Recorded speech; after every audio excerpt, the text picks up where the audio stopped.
Bom, pessoal, vamos voltar ao nosso estudo de Europa. Agora vamos falar dos aspectos históricos e demográficos da Europa.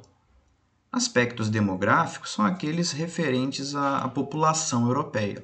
Então vamos começar pelos aspectos históricos. O primeiro ponto aqui está trazendo que Europa, África e Ásia, juntas, esses três continentes, formam o chamado Velho Mundo. Velho pela história de suas civilizações muito antigas e brilhantes, velho pela raiz cultural, principalmente de civilizações europeias, que vai ser levada para praticamente todo o mundo, como as religiões cristãs e as línguas, por exemplo. Essas civilizações europeias aí, principalmente a civilização grega e romana, ou civilização greco-romana. Dessas civilizações, muitas características dessas civilizações vão ser levadas para praticamente metade do mundo, vão formar as bases aí do mundo ocidental. A filosofia grega, o latim, o direito romano, a democracia, vêm da Grécia e Roma e vão ser levados para grande parte do mundo pelos europeus. Então temos que entender por que essa hegemonia, essa expansão da Europa dominando praticamente o mundo todo. Se formos parar para pensar, as línguas europeias, o cristianismo predominam no mundo praticamente todo. E temos que entender as causas dessa hegemonia europeia, principalmente cultural. Vai ser então na Europa que surge o capitalismo, pela burguesia, aquele grupo de comerciantes. O capitalismo é o sistema que tem o lucro como objetivo. Então, a burguesia realizava amplo comércio com outros povos fora do continente e, em busca de acúmulo de riquezas, ou seja, lucro, vão ser os pioneiros das grandes navegações. Viagens acompanhadas da conquista e dominação de quase todo o mundo. Inglaterra, Espanha, Portugal, Holanda, França vão ter quase o mundo inteiro em seu domínio. Então, o capitalismo ele se desenvolve na Europa com a burguesia, e o capitalismo ele é um sistema que exige a expansão para outras partes do mundo para fazer comércio, para obter lucro, buscar riquezas. Então vão partir da Europa as grandes caravelas para várias partes do mundo, em busca de lucro. E os países europeus, principalmente Inglaterra, Espanha, França, Holanda, vão colonizar o mundo inteiro praticamente, dominar grande parte do mundo, para extrair de suas colônias as riquezas. A Europa foi palco também da Revolução Industrial, o que ampliou seu domínio sobre o mundo. Inicialmente, as grandes navegações se dirigiram mais para a América. Vão colonizar a América, vão extrair da América as riquezas. A burguesia comercial vai obter lucro, vai acumular riqueza, e grande parte dessa riqueza vai ser investida em máquinas, em divisão do trabalho, dando origem ao que muitos conhecem como Revolução Industrial. A Revolução Industrial vai surgir na Europa. O que é Revolução Industrial? De maneira simples, é produzir uma quantidade maior de mercadorias num tempo menor. Antes da Revolução Industrial, um artesão demorava umas 3, 4 horas para produzir um par de sapatos. Com a Revolução Industrial, com as máquinas, com a divisão do trabalho, passa-se a produzir 50, 100 pares de sapato em meia hora.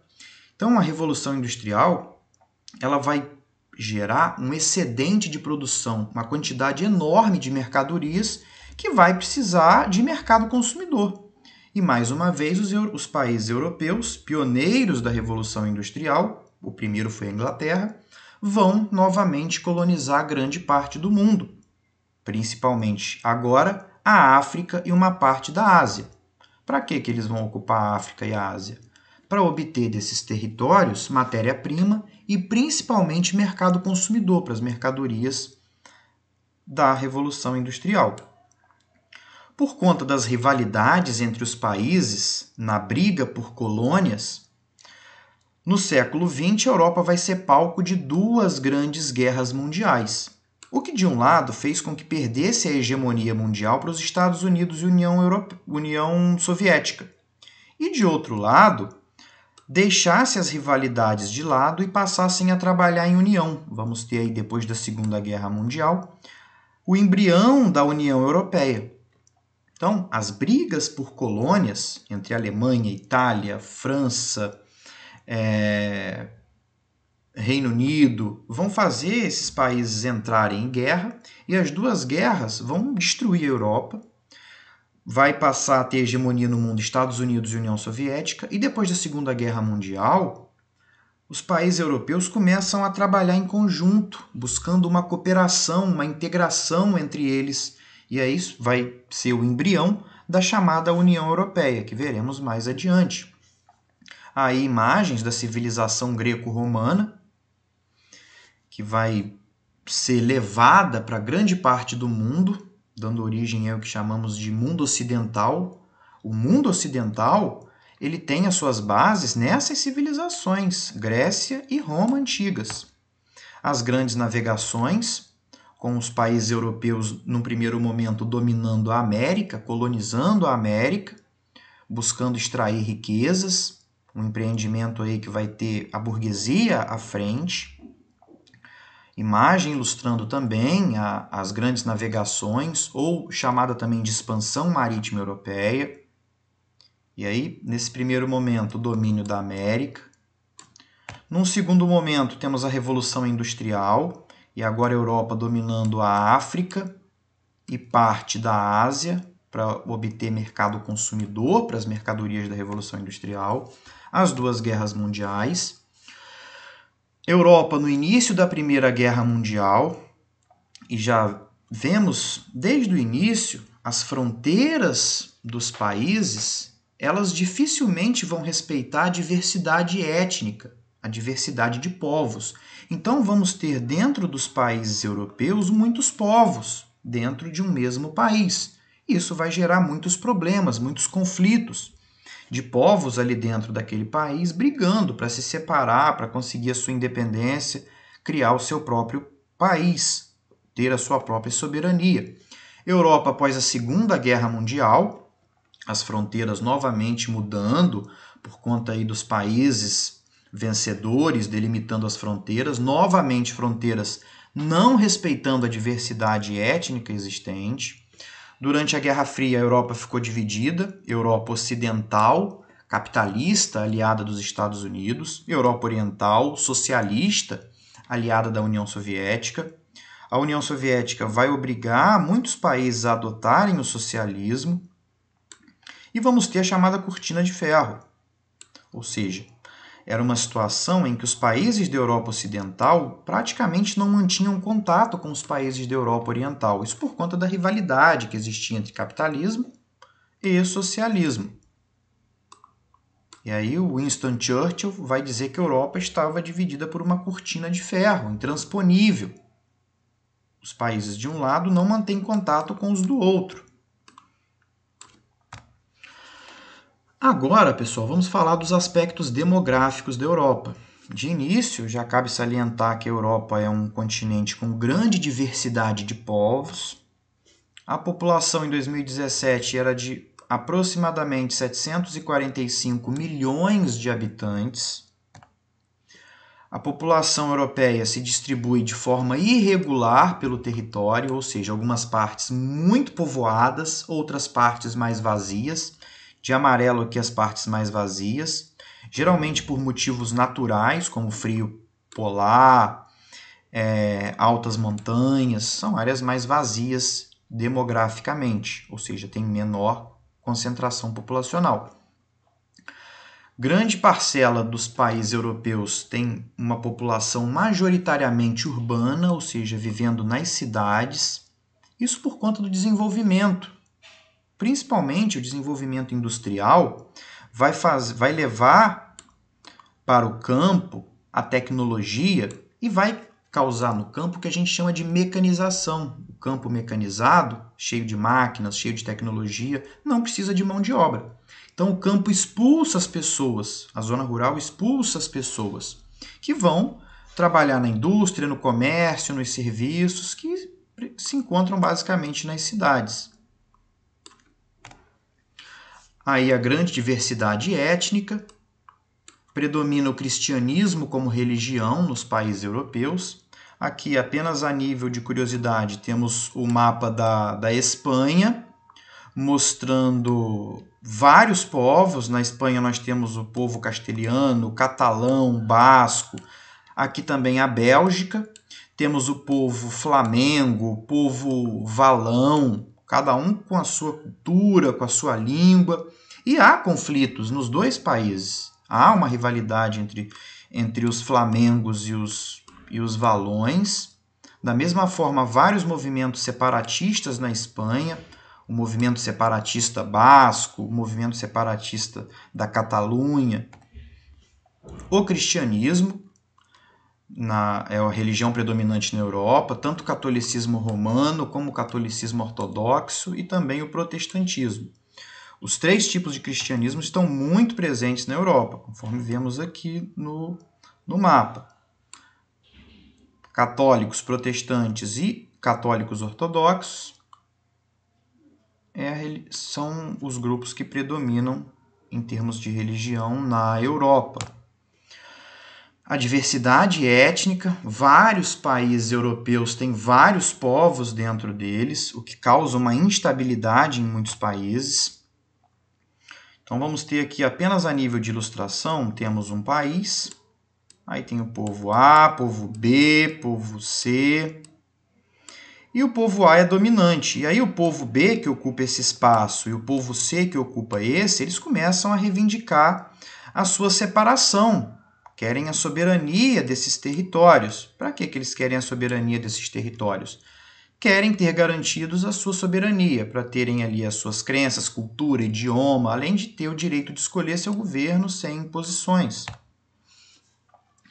Temos também na Europa, na grande maioria dos países, um IDH muito alto. IDH é o Índice de Desenvolvimento Humano, indicador que mede qualidade de vida da população. E baseado em 3 critérios: expectativa de vida, educação e renda per capita. Então, os países europeus, a expectativa de vida é muito alta, na educação há praticamente uma quantidade muito pequena de analfabetos, além de terem uma renda bastante alta. Por que a expectativa de vida é alta na Europa? Vamos lá. Saneamento básico completo, amplo acesso à saúde pública de qualidade, acesso a vacinas, renda per capita, educação de qualidade. Aqui, pessoal, o gráfico trazendo o índice de mortalidade praticamente estável e a taxa de natalidade cada vez menor. Ou seja, a população europeia praticamente não cresce. E tem muitos países europeus que o número de nascimentos ou está praticamente igual ao número de mortes, ou até mesmo o número de nascimentos está menor do que o número de mortes. Ou seja, o crescimento vegetativo em muitos países europeus é negativo. O que é crescimento vegetativo? É a natalidade, número de crianças que nasce em um ano, num grupo de 1.000 habitantes, menos a taxa de mortalidade, que é o número de pessoas que morrem em um ano num grupo de 1.000 habitantes. O resultado dessa conta é o crescimento vegetativo. Então, tem na Europa, como a natalidade está praticamente igual à mortalidade, o crescimento vegetativo está praticamente zero, ou até mesmo negativo, porque a mortalidade está maior do que a natalidade. Não significa que esteja morrendo muita gente, mas é que está nascendo pouca gente. Aí a taxa de fecundidade de alguns países europeus, lembrando que taxa de fecundidade é o número médio de filhos por mulher, então está praticamente em 1,3, 1,5, Ou seja, cada mulher está tendo em média um filho, ou 2 no máximo. Conforme falamos anteriormente, o crescimento vegetativo da Europa tem sido praticamente zero, a natalidade está praticamente igualada com a mortalidade. A população idosa crescendo cada vez mais, isso por conta das boas condições de vida que os países oferecem, o IDH é muito alto, então as pessoas vivem muito, vivem 85, 86, 87, 88, 89 anos. Países, dos 10 países com maior porcentagem de idosos no mundo, 9 são da Europa. Então é uma realidade o envelhecimento da população europeia. Há uma quantidade de idosos cada vez maior e, ao mesmo tempo, uma quantidade de jovens cada vez menor.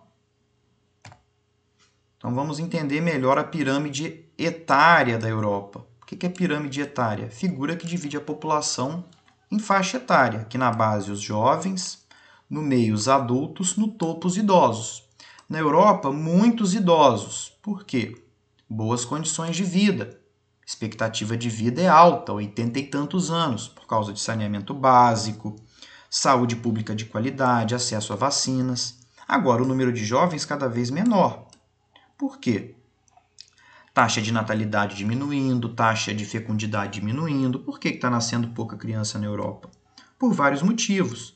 A vida urbana é mais cara, inserção da mulher no mercado de trabalho, que faz com que ela tenha menos filho para se dedicar ao trabalho, à realização profissional, pessoal, o acesso amplo aos métodos contraceptivos, a cultura mesmo do casamento tardio e até mesmo a cultura de evitar filhos. O casal pensa em realização profissional, pensa em viajar, pensa em crescer profissionalmente e entende ter filhos como um obstáculo a isso. Essa é a realidade, é uma cultura que impregna a Europa.